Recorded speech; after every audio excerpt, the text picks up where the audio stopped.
last column, slept.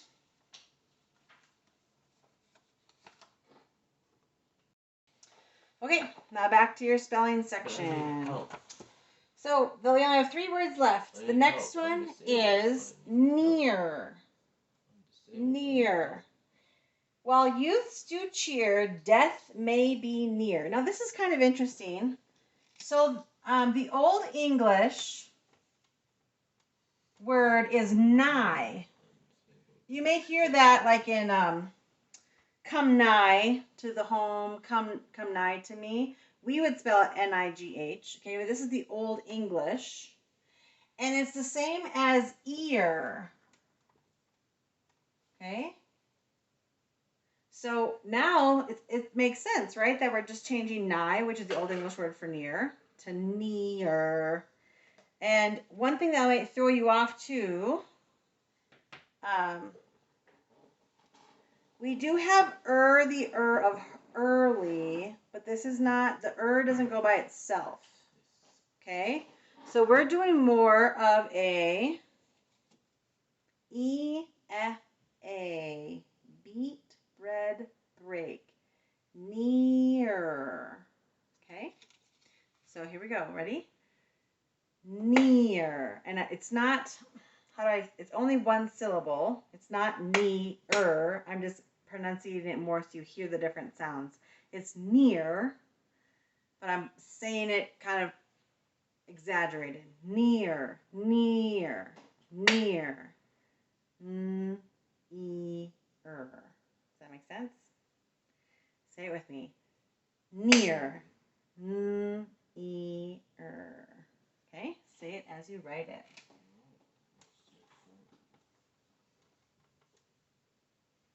Near. Spell it for me. N-E-er. Near. What markings? That's how it's supposed to spell it? E-F-A. Near. I put down N-E-A-H. Oh, I'm sorry. I was just giving you some reference. You don't have to write down Old English nigh. I was just showing you where the word comes from. Oh, because Old English has changed from nigh to near. It's the same as ear. You don't have to write any of this stuff down. You're only writing down the word near. N is a bump letter, so you could do it like this, or you could do an uphill letter. I'm going to do it as uphill. So uphill to midline, straight down, bump at midline, and a tail. E is a loop letter, loop at the midline, back to baseline. A is a clock letter, stop at 2 o'clock, come back around and connect, back to baseline. And then R is uphill to baseline, down the shelf, down to baseline. Near. All right, the next one, we only have 2 left. The next word, we tend to say in 2 syllables, but actually it's only 1 syllable. And this gives some extra direction on the Spell to Write to Read Teacher Guide, page 88. Handle a 1-syllable word that may sound like 2. R and L often trip us up because of the way they're made with the mouth. They want to be vowels, but they're not. So remember, consonants are more closed, right? B, m, p, z. Where vowels are more open. A, E, I, O, U, right? But R, it's like halvesies, right? R, ah, and L. We're not saying R because that does have a vowel, right? We're not saying L because that's L. We're saying R and L, making it kind of closed. We tend to pronounce this with 2 syllables. However, if you think 2 syllables, you'll continually mix up the R plus. Instead of thinking R plus silent E, which is correct, you'll think Okay, so the word is, we tend to say it fire. But I want you to think it far, far, far. Far? Instead of fire, we're thinking fire, fire. Okay? Mm-hmm. So draw a bridge. We'll talk about how to mark it. Okay, so fire. Fire. We're not saying fire. Fire. We're saying fire. Okay, do it with me. Fire. Fire. Say it as you write it. Think in one syllable.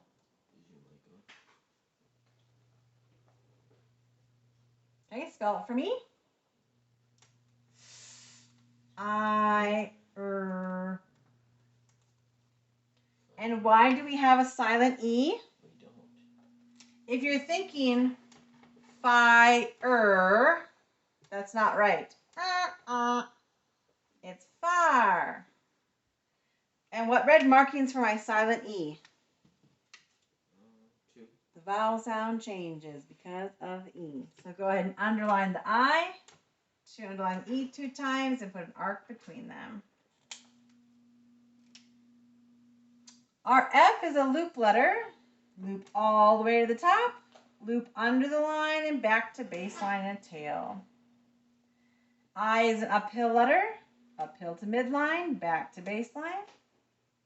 R is an uphill letter. Uphill to midline, down the shelf, back to baseline. And E is a loop letter. Pick up your pencil and dot your I. If I were to make this word a capital F, I-R-E, with an exclamation point, I am making it a type of word. So when you think of types of words, grammar lesson here, a noun, person, place, thing, or idea, right? Verb is something that you do. And an adjective is a descriptor, right? Red shirt, okay? So when I put an exclamation point and I make this its own sentence, do you remember what this is called? An interjection. Can you say that? Interjection. Another example of an interjection would be, oh, or no, or stop. Can you look at your list of words and see if anything else could be an interjection? Yeah. Which ones? Which words can be interjections? I don't know. Code? Car. I don't know. I haven't ever yelled. Well, maybe. Yeah. If I'm crossing the road and someone goes, car! Right? Anything else? How about eat? I got an eating contest. Eat! Okay, these are interjections. All right. Getting close.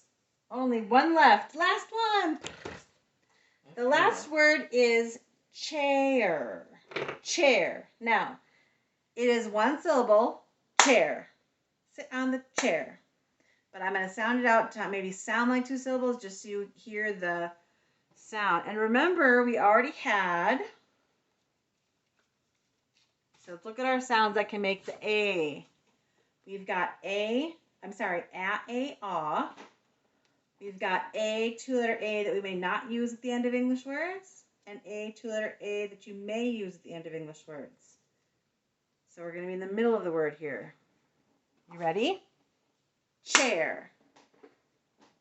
This is hard with my fingers. Ch. A, not okay? Ch. A, chair. Okay, do it with me. Chair. Ch. A, Okay, so you've got 2 and 2 and 1. Say it as you write it. Sit down on the chair. Chair.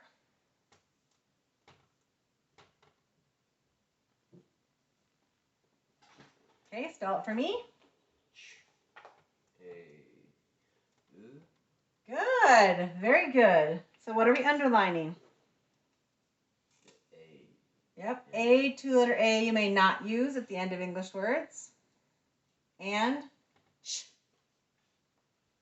For our cursive, it's a clock letter for C. Stop at 2 o'clock, come back around to baseline. Our H is a loop letter, loop up to the top, straight down, bump at midline, back to baseline. A is a clock letter, stop at 2 o'clock, come back around and connect, back to baseline. Our I is an uphill letter, uphill to midline, back to baseline. And our R is an uphill letter, uphill, down the shelf, back to baseline. Pick up your pencil and dot your I. And I just realized I forgot the signs. All right. Sleep. You take your 5 hands in front of your eyes and you close them. And close your eyes too, because you can't go. Sign language is a lot about the face. So, sleep. Okay? Sleep. Our next word, near. You're going to put your left palm near your body with fingers pointing to the right and bring the palm of your right hand to the back of the left. Okay? Near. Like you're near me. Fire. You're going to wiggle your fingers like the flames. Start a fire in my soul. That's soul. And then the next one is chair. This is fun. So your left is an H, like here's the chair, right? Your right is a V, and you put it over the chair like 2 little legs dangling. Okay, chair. Good job. All right, since we're at the end of a lesson, not this time, but next time, we are going to start writing a story. So this time, we're going to talk about the parts of a story. There are 4 main parts of a story. Can you tell me the 4 most important parts of a story? Okay, think about when you're reading a story. Who is the main part of the story, right? And what is the who of a story called? The author. The author is the writer, that's true. But in the story, the who are called the characters. The Q-Bears. Okay, the characters are the who of the story. And then what's the second most important part of a story? How about the where, right? The setting. The setting is the where of the story, where the story takes place. Then you said the plot, which is very good. The plot is broken down into 2 things. The first one is called the conflict, right? Every story has a conflict, something that went wrong, or 2 people who have a disagreement, right? And then the story always finishes with the resolution. Resolution? The solution, the fixing of the problem, right? So if I'm looking at just my list of words, okay, so on your thing here, in your book, look at just the list of words that you just wrote down on J6, and we're going to think, what can be whose? Give me some words from your list that could be a character. How about car, the 3rd word? Could you write a story about a car? How about a red race car that gets stuck in the middle of nowhere on Highway 66? That's a story. It is. Could you write a story about an egg? How about Humpty Dumpty? And where did Humpty Dumpty sit? On a wall. What was his conflict? He had a great fall. And what's the resolution? All the king's horses, put them back together again. Okay, so your whos could be car, boat, cook, farmer. Your wheres could be town, train, farm, on a rock, right? What could the conflict be? A fire? Would that be one? Helping someone, more of something. Sleep could be conflict. We don't have any. And what's the resolution? The resolution could be more sleep, right? Help the farmer. Larger egg to feed everybody. And then you have to have one interjection. So remember we talked about a word that you can add an exclamation point that means something. Fire! No! Stop! More! Okay, so let's do that. Let me give you a really quick, this is all you're going to be doing today. You're going to write the who, the where, the conflict, the resolution, and an interjection. This is how easy you can make it. The egg at the farm got cooked. Now we need more. More! Okay? Or how about the car on the train track got stuck on a rock and more people came because there was a fire. Does that make sense? So all you're doing is you're using the words from your list to come up with a who, a where, a conflict, a solution, and an interjection. Good job on list 5.